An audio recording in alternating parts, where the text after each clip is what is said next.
In today's math lesson, while working with the point-slope form, we are going to write an equation from a graph.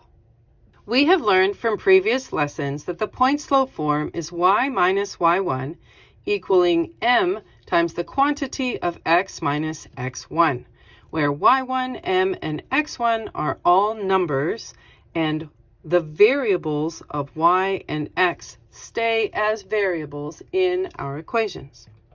What we haven't done in quite some time is looked at how to determine a slope of a line from a graph. It's been a while, so let's practice reviewing that. In a previous lesson, we learned a silly little story to help us remember the different types of slopes. Let's go back over that. So there was a man.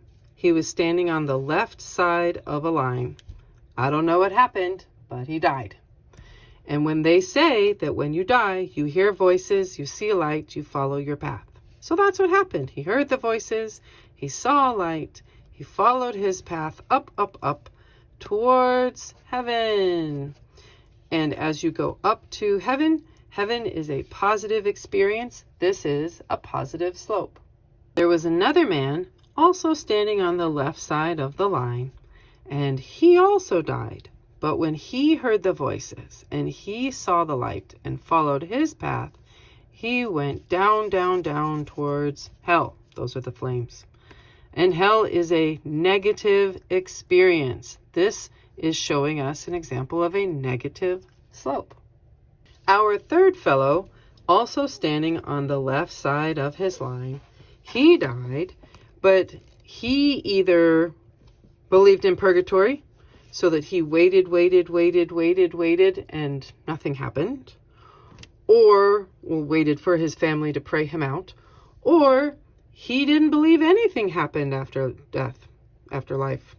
So he just waited, and that is zero slope, because nothing happened. There you go.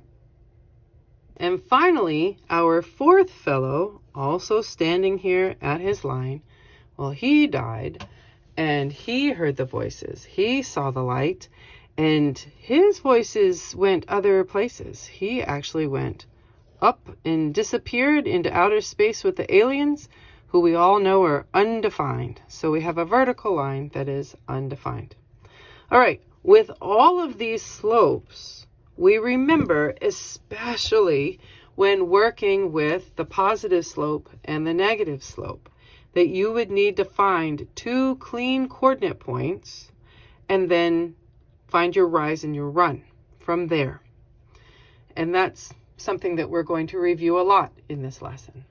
So someone asked me about this on a previous lesson, and I thought I would address it just because not all graphs are set up the same way. If you are finding the rise and the run for the slope, and the scale on the x and y axes are the same. They both go 1, 2, 3, 4.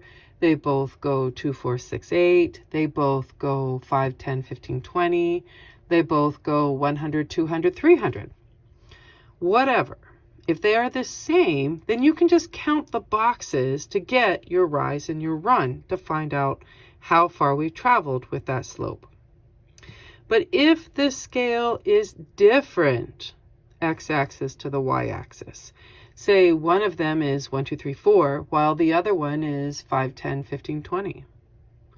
Or say one of them is 5, 10, 15, 20, while the other is 100, 200, 300. Okay, then you're going to have to subtract the values of your two clean points in order to determine the rise and the run.